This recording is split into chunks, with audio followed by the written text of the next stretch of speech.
উপস্থিত আছেন হরিরামপুর উপজেলা স্বেচ্ছাসেবক দলের সম্মানিত আহ্বায়ক আমার খুবই কাছের বড় ভাই নীরব আহমেদ চুন্নু ভাই।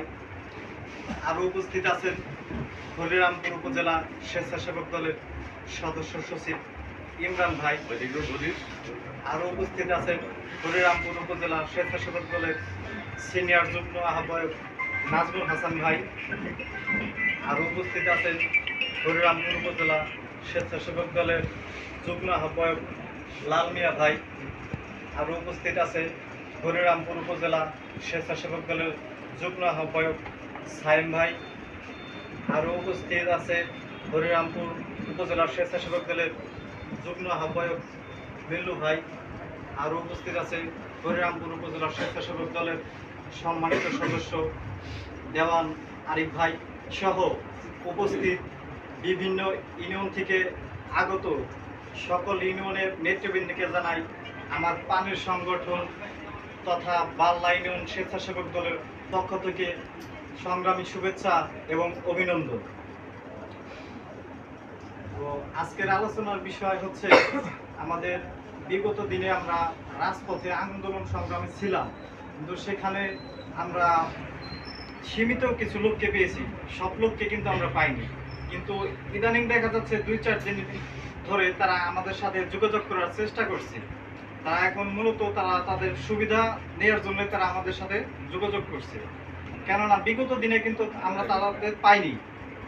বিগত দিনে তারা পাইনি আওয়ামী লীগ শাসন আমলে তাদের পাইনি, এবং কি আওয়ামী লীগ আমলের পরেও কিন্তু হাসিনা দেশ থেকে পালানোর পরেও কিন্তু আমরা তাদের পাইনি।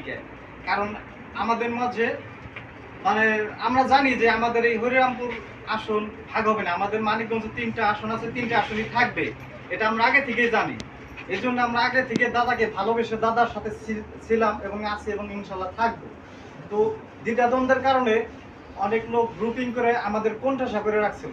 কোণঠাসা করে রাখার ফলে মনে করেন আমরা তাদের মনে করেন যে শত্রু হিসেবেই দেখছে অ্যাকচুয়ালি। কারণ তারা এখন ইদানিং আবার দেখছে যে দাদা মানিকগঞ্জ 2 আসনের তার আসন তো কনফার্ম। এখন তারা ইদানিং দেখা যাচ্ছে যে তারা আমাদের সাথে লিয়াজু করে মিশার জন্য মানে খুবই চেষ্টা করছে। তো আমার যারা নেতৃবৃন্দ আছে তাদের প্রতি আমার আকুল আবেদন থাকবে যে আসলে বিগত দিনে যারা আন্দোলন সংগ্রামে ছিল, রাজপথে ছিল, জীবনে মায়া না করে কিন্তু রাজপথে ছিল। কারণ আমরা বাস্তব দেখছি আমাদের সাথে যারা গেছে বিভিন্ন ইউনিয়ন থেকে ভাই ব্রাদার গেছে ঢাকাতে, কিন্তু দুঃসময় 2 দিন 3 দিন আগে যা ছিল আমরাও রাস্তায় রাস্তায় রাত কাটাইছি, হোটেলেও কিন্তু আমরা থাকতে পারিনি, হোটেলেও আমাদের ভাড়া দেয় নাকি। তো বিনীত আবেদন থাকবে আমার নেতৃবৃন্দের কাছে যাতে সুদিনের উকিলদের যেন জায়গা দেওয়া না হয়, এবং তাদের জায়গা দিলেও তাদের স্থানটা যেন মানে পরে হয়, এতটুকু আবেদন। মানে আমরা যারা বিগত দিনে ছিলাম, দুঃসময়ে যারা ছিলাম বা ছিল, তারা যেন ছিটকে না পারে, এতটুকু আবেদন। এ বলে আমি আমার সংক্ষিপ্ত বক্তব্য